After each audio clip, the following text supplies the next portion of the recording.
Hello, everybody. Welcome back to the Chaotic Court podcast. I'm your co-host, Tristan, or Apollo. I don't know what I'm going by nowadays. And I'm going to turn it over to your main host, the big chief himself, Jordan, man. Thank you for opening. Yeah, I know we didn't rehearse that part, but you know right. how I go. Welcome back to another episode of Chaotic Court Podcasts. Here on episode 2 of the Book of Boba Fett. We're stopping trains and teaching desert homeless people how to ride motorcycles or speeder bikes. So yeah, this episode was definitely interesting. The better half of it was just a giant flashback. I'm hoping we progress in the present time. Yeah, so do I. So do I. Especially after what happened in this episode, we got to see Huts. Yeah, after I love how Hut crime lords have documentation, like legal documentation. I know. Well, I feel like they didn't always have that, but you gotta think, like, even back in the Clone Wars, like, I don't know, it's so weird. You gotta think, like, back in the Clone Wars era, like, you were on Coruscant, you know, technology was like big. And everything looked new, and then they made everything look old in like the original trilogy. Of course, that was part of George Lucas's vision, right? So like here on Tatooine, everything kind of looks like old and old-fashioned. So it's kind of weird seeing like technology like that on Tatooine, you know? See, I'm not talking about the technology itself. I'm talking about the object, where it's like they literally whipped out documentation. Yeah, no. What I meant was like I half expected him to roll out like a big sheet of paper and not just something like that. That's like a mini iPad in their universe. You know what I mean? Well, oh yeah, I get where you're coming from, but like for me, whether it's a sheet of paper or the iPad 20, it was just like it was weird saying, "Oh yeah." According to these legal documents, they're Huts. Yeah, I understand where you're coming from now. According to these legal documents, it says that this area belongs to this crime lord. Like, right, they kind of like inherited it, and it was so. What are you gonna do? Take me to court? Right. What do you think this is? Space court. Space court. It was really weird. Like, I didn't expect that we were gonna get to see Huts. It's kind of cool. Like, we haven't really seen Huts since what. 19. Well, when was episode 6? When did it come out? 1983. Yeah, like at least to my knowledge, you know, we haven't really seen live action Huts since then. They kind of look like the CGI that was used in that. I don't know. I think it was a deleted scene, but the deleted scene in episode 4, where Jabba talked to Han. It kind of looked like that CGI. It wasn't terrible, but like.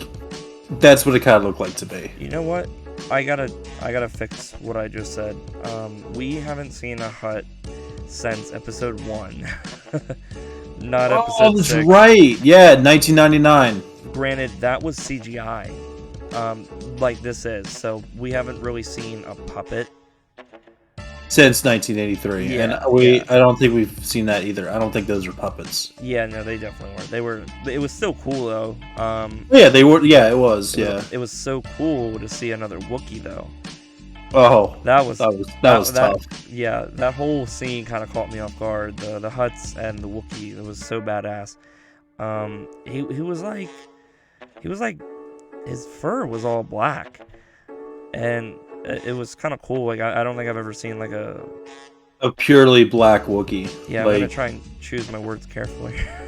Yeah, like black furred. Right. But there were Wookiees that like had darker fur than others. Like if you I remember putting like Tarful.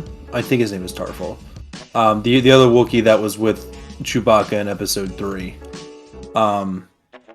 You put him next to like he's not completely black furred, but he's definitely darker than Chewbacca and most of the other Wookiees that you see on there.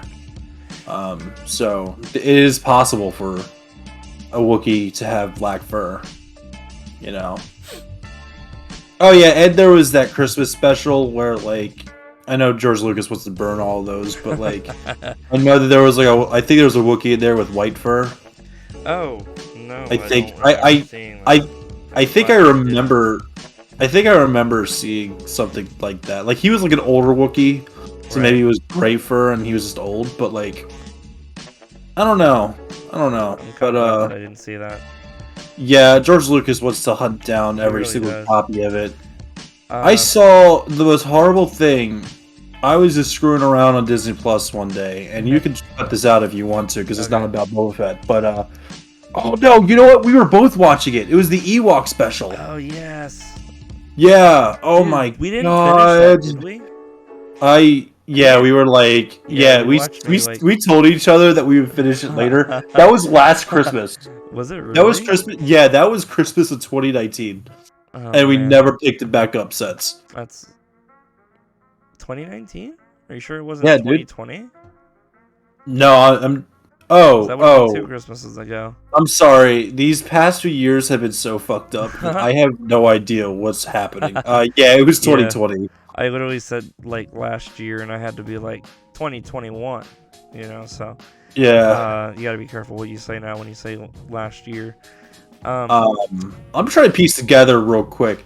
So, did the Hutts tell the mayor to get an assassin, or did the mayor, was he kind of like against it, but like forced? Because the mayor kind of seemed like he was low key, kind of chill, but at the same time, I was getting like low key kind of bad vibes.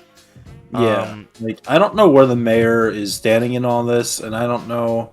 I feel like if the assassin was lying and saying the mayor, I feel like that would have I think the writers would have kept him alive a little bit for him to confess that he was lying. Makes sense. You know? It was definitely cool to see. I don't know what the name of that species is either, man, with the Star Wars podcast, but I really don't know what the name of that species is. Hammerhead shark.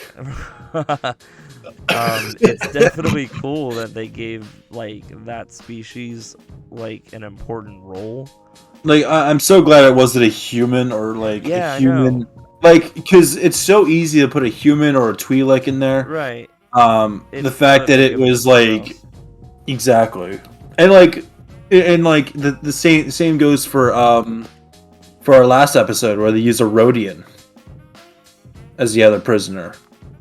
Oh yeah. Where he's not really he's humanoid. Most things are humanoid, but when it comes to it takes a little bit more effort than some face paint and a few tentacle things on someone's head. Right. This one also seemed like last episode. I think I might have mentioned, or someone else did, that it was more like a costume than it was CGI, which is nice. This one kind of seemed like it was also a costume, except for the mouth, I assume, was on the side of the face, which is okay, because the whole thing wasn't just CGI'd. It looked more like it was a costume. So, like I said, like you said, more effort put into the episode than just being lazy and just CGIing everything. So, I kind of wish that we got to see a Rancor when he decided to, when he was interrogating the assassin, and he wouldn't give up his info, and he was just like, all right, down to the Rancor bits with you. And we were kind of freaking out a little bit. It was like, oh shit, are we going to get to see a Rancor? And I was making a joke that it didn't die at the end of episode 6. Yeah. It was just, but I knew it was dead. I was making a joke, it's just kind of, it has piercings now, and it's more pissed. Oh no, yeah, your little heart was like, oh, it would just fill my heart with joy if we got to see a Rancor. I'm like, yeah, I'm kind of right there with you, but sadly, Rancor is dead. That's upsetting, but hopefully they'll I don't know, maybe show one this season or something. I don't know. I remember you were mentioning oh boy, here comes the flashbacks. So literally the half of the whole episode was just flashbacks. Oh yeah. Which I mean isn't too bad of a thing, but like you said, I kind of hope that we keep up with the present time storyline instead of just keep going back to flashbacks. But if they cut the episode in half and do half present and half the past, I really don't have that much of a problem with it. but still, they need to focus more on the present time. I thought it was really weird, like, how this random train just... Did we ever find out why there was, like, a random train just riding throughout the desert? Like, obviously, it had, like, ammunition, and it was, like, part of this... Drugs. Yeah, like, it was part of this other, like, gang. But, like, I guess it was just their headquarters or something? Is that pretty much what it was? I kind of lost track. So, I mean, like... So they probably kind of, like, live on the train, but they use it as, like, transport, like, other things. Right. You know? Like... And they were using it to kill some of the Tusken Raiders as they went by, and they were like, yeah... They were using it to protect themselves. They were, yeah. They were like, oh, look, target practice. So, like... That too. Tusken Raiders kind of got pissed, and he was just like, yeah, let me try and move up in the ranks. And Boba Fett was like that, thinking that in his head. He was like, yeah, let me do what I do best, try and take out this tank or train or whatever, and try and move up. And eventually he did. Now we know where he got his weapon from. Of course, we kind of saw that coming, but we don't know if person. So I feel like there's easier ways to find a branch.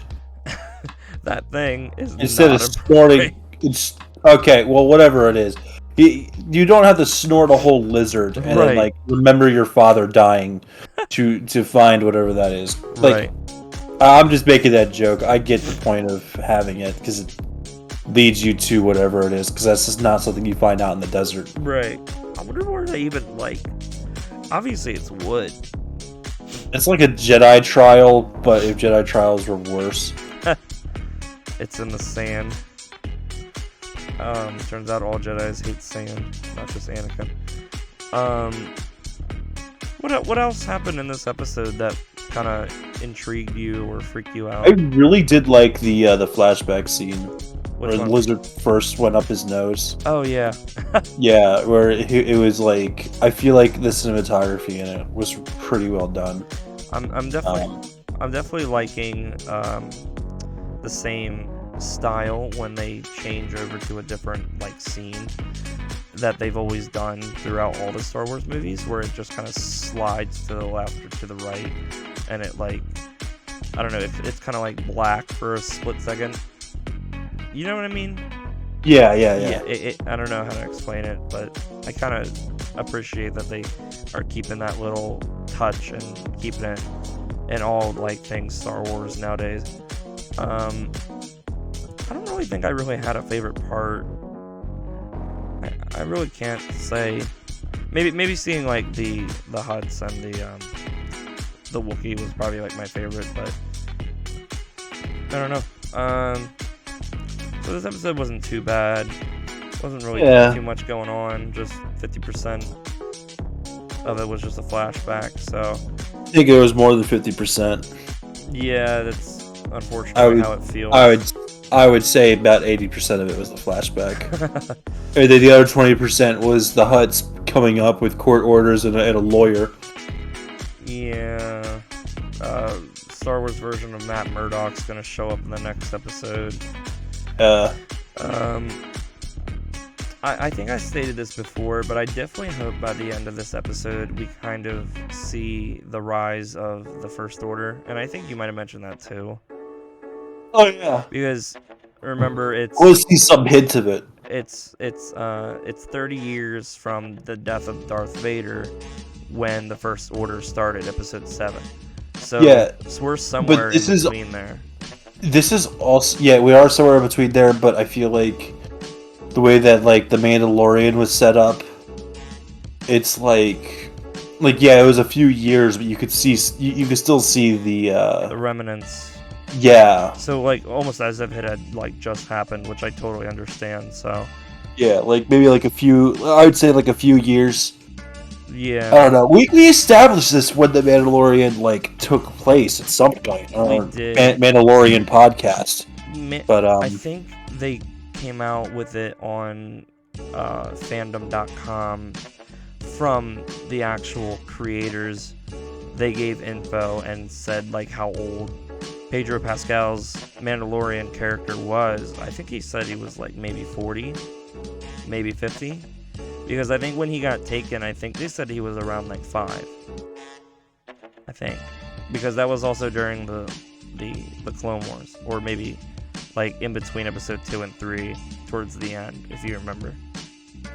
I don't know. I'd have to link it and look back up on it, but anyways. Well, I tried to search it up. Number one, The Mandalorian takes place 9 ABY. Number one. Number two, my first result, my actual search thing says, when did The Mandalorian take place? And the top result it says, when did the Vietnam War take place? I don't understand why. That's terrible. That's so random. The Vietnam War was started the 1st of November 1955, all the way to the 30th of April 1975. Anyway, so 9 ABY. You know what ABY means? Yeah, well, not exactly, but I know after the Battle of Yavin. Huh? After the Battle of Yavin. Oh, nice. Okay, so I know that it goes BBY and then ABY. It's weird. So it's approximately. Sorry. No, I was gonna say it would start at like, let's say 300 BBY and then count down from then. So it's yeah. So BBY is like BC for us, like before Christ. BBY is before the Battle of Yavin. Right. Only thing is that people need to remember that it starts at the higher numbers and then counts down. That's what confused me at first. So it's kind of cool that they have this. Yeah, it is. So ABY, it's 9 ABY, and it's 5 years after the events of Return of the Jedi. I got this from IGN.com, by the way. Just want to plug pretty my reliable, so search in. And a lot of these other things that I'm seeing is saying the exact same thing. You'll have to send me that link, by the way. So yeah, 5 years after. I don't know if the First Order would. Maybe the idea of the First Order would show up, but I don't know as far as like a large establishment of people who believe in the First Order. Right. It would just be the Empire at that point. Like it just wouldn't be. Like I feel like the Empire needs to completely die down, and then people be like, "Yeah, the Empire was kind of right. Let's make our own empire and call it the First Order." You know what I mean? Like at this point, it's still going to be called the Empire. Like we still see like in the Mandalorian specifically, we still see like establishments of the Empire, and they're like, "Long live the Empire." The Empire is still called the Empire, and the idea of it is still just going to be the Empire. So it needs to die down. Someone needs to have the idea that the Empire was right. Yeah, Nazis, and make their own empire. I'm kind of getting vibes from Battlefront 2 campaign, which I don't think has been confirmed canon. I'm pretty sure. I don't think it's confirmed canon. No, but at the same time, you kind of get like the same idea from that, where there's still some pretty big remnants, like we saw in season 2 of Mandalorian. I just remembered that whole like facility, if you remember, where he ended up taking off his helmet and got seen with his helmet off. I don't know. It kind of. That's just the first thing that in my head. That was the thing that popped in my head when I was talking about that. I was like referencing that guy when he held up his drink and said, "Long live the Empire." Right. Right before he got shot in the chest. Justice for that.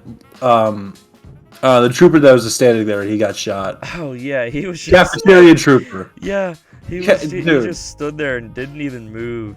I bet you his gun wasn't even loaded, dude. Dude, he was just like, shit, I just wanted fucking tacos. Yeah. No, I think he was like monitoring the cafeteria. He was just like sitting there. He's like, man, I got 3 more hours before I get to go home to the wife. And he gets shot for no reason. He wasn't even gonna do anything. Right. You know what I need now? I need a Star Wars cookbook now.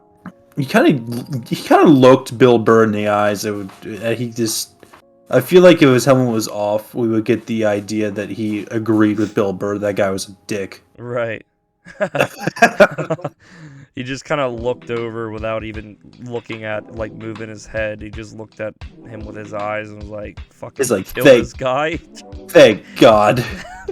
And they shoot him, and he's like, son of a bitch. Oh, man. Oh, man. Okay, well, I think we're gonna wrap this episode up.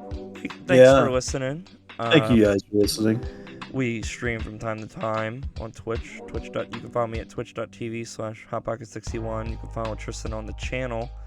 I don't really think I'm gonna plug in your Twitch anymore because you really don't. Yeah, screw Jeff Bezos. Probably the best. No, I probably will do Twitch at some point, but like, man, I don't got time for that. Right. So primarily you can just find him on the channel streaming. Thanks for listening. We'll see you guys next week.